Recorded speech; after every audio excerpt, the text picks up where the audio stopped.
आज जयपुर के गणपति प्लाजा में इनकम टैक्स डिपार्टमेंट की टीम पहुंची। गणपति प्लाजा के प्राइवेट लॉकर्स को खोला गया तो नोटों का ढेर देखकर अफसरों के होश उड़ गए। लॉकरों के अंदर से करोड़ों रुपया कैश मिला।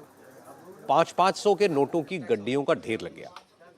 रोयरा सेफ्टी वॉल्ट्स के लॉकर्स में नोटों से भरी ये बोरियां रखी हुई थी। आज कुल 2 लॉकर्स खोले गए और इन 2 लॉकर्स में 1,37,50,000 रुपया कैश मिला। इसके अलावा लाखों रुपए की विदेशी करेंसी और करीब 400 ग्राम सोना मिला। नोट गिनने के लिए बैंक से मशीन मंगवानी पड़ी।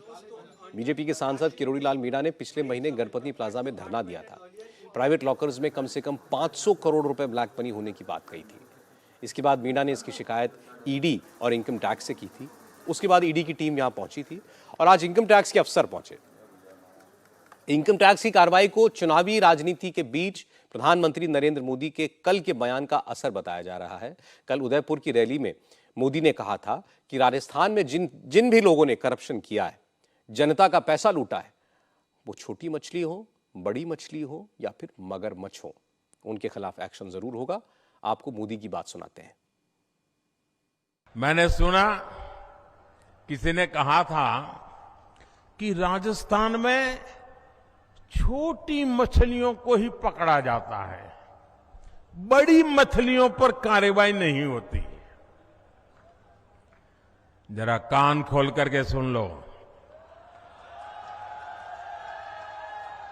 मैं उन सबको कहना चाहता हूं, छोटी बड़ी हर मछली पर कार्रवाई होगी और सिर्फ मछली ही नहीं, जनता को लूटने वाले बड़े बड़े मगरमच्छ भी छोड़े नहीं जाएंगे।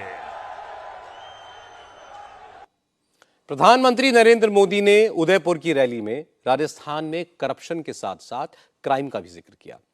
कन्हैया लाल मर्डर केस की याद दिलाई और कहा कि राजस्थान में कन्हैया लाल की निर्मम हत्या इसलिए हुई क्योंकि ऐसी वारदात करने वालों के लिए राजस्थान की सरकार सहानुभूति रखती है। आज राजस्थान के मुख्यमंत्री अशोक गहलोत ने इस बात को लेकर मोदी पर पलटवार किया। कहा कि मोदी ऐसी बात इसलिए कर रहे हैं क्योंकि उन्हें राजस्थान में बीजेपी की हार दिखने लगी है। प्रधानमंत्री जी को या तो किसी ने गुमराह किया है और उनको ब्रीफिंग ठीक नहीं की, या तो ये मालूम है।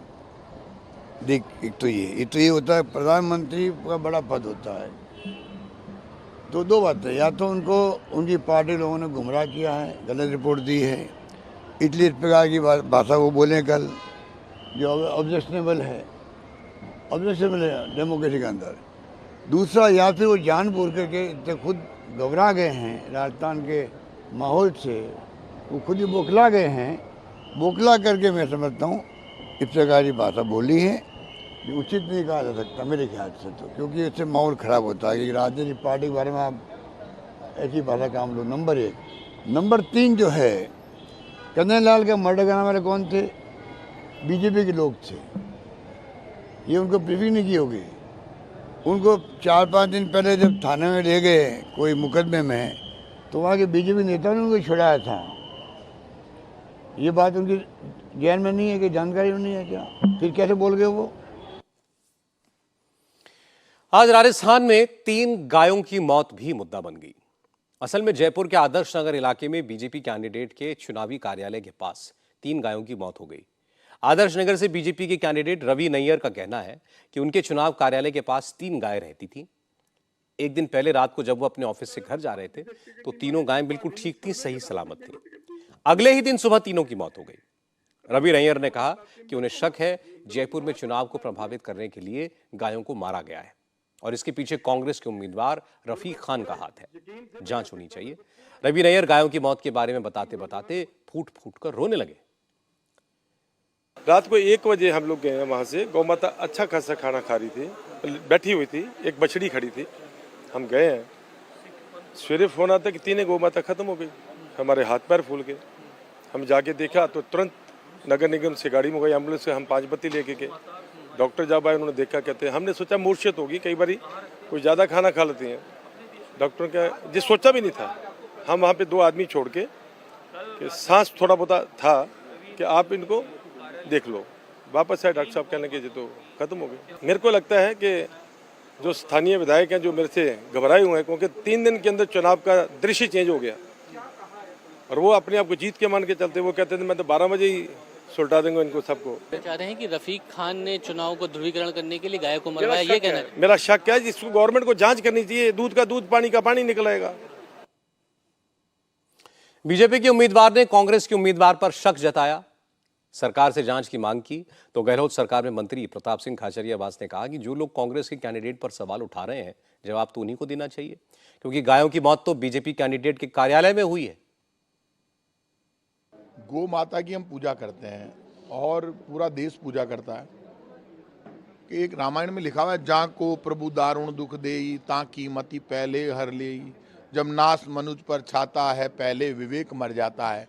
बीजेपी कार्यालय में आप कह रहे हो गौ माता की या तो नेचुरल डेथ हुई होगी और बीजेपी वाले कह रहे हैं कि इनको कांग्रेस के वहाँ के प्रत्याशी पर आरोप लगा रहे हैं। शर्म नहीं आती? या तो मुझे लगता है बीजेपी वालों ने गौ माता की हत्या कर दी, मुद्दा बना रहे हैं। तो ऐसे पापियों का इलाज होना चाहिए, मुकदमा दर्ज होना चाहिए, सच्चाई सामने आनी चाहिए। आप कैसे आरोप लगा सकते हो किसी कांग्रेस के प्रत्याशी के ऊपर? और यदि जो भी कांग्रेस का प्रत्याशी आदर्श नगर में आपने बिना सोचा आप मुकदमा दर्ज कराओ और आपके कार्यालय में गाय मरी है तो मुकदमा तो आपके खिलाफ दर्ज होना चाहिए, सच्चाई सामने आनी चाहिए। नेचुरल डेथ हुई है तब तो अलग बात है, आप नाटक कर रहे हो, ये नाटक थोड़ा चलता है। आपसे पहले तो आपने इस तरह के आरोप नहीं लगाए 5 साल में, आज कैसे लगा रहे हो आरोप? गायों की मौत का मामला हो या फिर गणपति प्लाजा के लॉकर से करोड़ों रुपया कैश मिलने का, ये रूटीन बातें हैं। अगर चुनाव ना होते तो शायद इनका जिक्र भी नहीं होता। चुनाव का माहौल है, इसलिए हर छोटी बात पर सियासत होगी, बयानबाजी होगी, और राजस्थान में वही हो रहा है।